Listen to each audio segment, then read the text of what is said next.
ದಾಸವಾಳ, ಕುಂಡಜಾಪ ಪುಷ್ಪ, ಬಿಳಿ ದಾಸವಾಳ, ರುದ್ರ ಪುಷ್ಪ, ಕೆಂಪು ದಾಸವಾಳ, ಗಂಧರಾಜ ಪುಷ್ಪ, ಸುಗಂಧರಾಜ, ಅಶೋಕ ಪುಷ್ಪ, ಕೇಪಳ ಹೂ, ಬ್ರಹ್ಮಾಂಡ ಪುಷ್ಪ, ಕಾಸ್ಮೋಸ್ ಹೂ, ಸದಾ ಪುಷ್ಪ, ನಿತ್ಯ ಪುಷ್ಪ, ನಿತ್ಯ ಪುಷ್ಪ, ಬಿಳಿ ಸದಾ ಪುಷ್ಪ, ಕರ್ಣಕುಂಡಲ ಪುಷ್ಪ, ಗೌರಿ ಹೂ, ರಕ್ತ ಪುಷ್ಪ, ಕೆಂಪು ಗಣಗಲೆ, ಶತಕುಂಭ ಪುಷ್ಪ, ಪಿಂಕ್ ಗಣಗಲೆ, ಅಶ್ವಮಾಲಾ ಪುಷ್ಪ, ಬಿಳಿ ಗಣಗಲೆ, ಅಗ್ನಿಶಿಖಾ ಪುಷ್ಪ, ಅಕ್ಕ ತಂಗಿ ಹೂ, ಮಂದಾರ ಪುಷ್ಪ, ಮಂದಾರ, ನಾಗಕೇಸರಿ ಪುಷ್ಪ, ನಾಗಲಿಂಗ, ಸೌಗಂಧಿಕಾ ಪುಷ್ಪ, ಸುಗಂಧಿನಿ, ದ್ರೋಣ ಪುಷ್ಪ, ತುಂಬೆ, ಕರವೀರ ಪುಷ್ಪ, ಹಳದಿ ಕರವೀರ, ಸೂರ್ಯಶಿಖರ ಪುಷ್ಪ, ಬಿಳಿ ಕರವೀರ, ಗಿರಿಕರ್ಣಿಕಾ ಪುಷ್ಪ, ನೀಲಿ ಶಂಖ ಪುಷ್ಪ, ಧೂಮ್ರಕರ್ಣಿಕಾ ಪುಷ್ಪ, ಬೂದು ಶಂಖ ಪುಷ್ಪ, ಶ್ವೇತಗವಾಕ್ಷ, ಬಿಳಿ ಶಂಖ, ಬಕುಳ ಪುಷ್ಪ, ರಂಜೆ, ಚಂಪಕ ಪುಷ್ಪ, ಸಂಪಿಗೆ, ಕದಂಬ ಪುಷ್ಪ, ಕದಂಬ, ಕೇತಕಿ ಪುಷ್ಪ, ತಾಳೆ, ಅರ್ಕ ಪುಷ್ಪ. ಎಕ್ಕದ ಹೂ.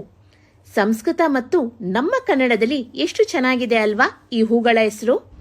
ವ್ರತ, ಪೂಜೆ ಪುನಸ್ಕಾರ ಮಾಡೋ ನಿಮ್ಮ ಆಪ್ತರಿಗೆ ಇದನ್ನ ಶೇರ್ ಮಾಡಲು ಮರಿಬೇಡಿ. ಇದಲ್ಲದೆ ನಿಮ್ಗೆ ತಿಳಿದಿರೋ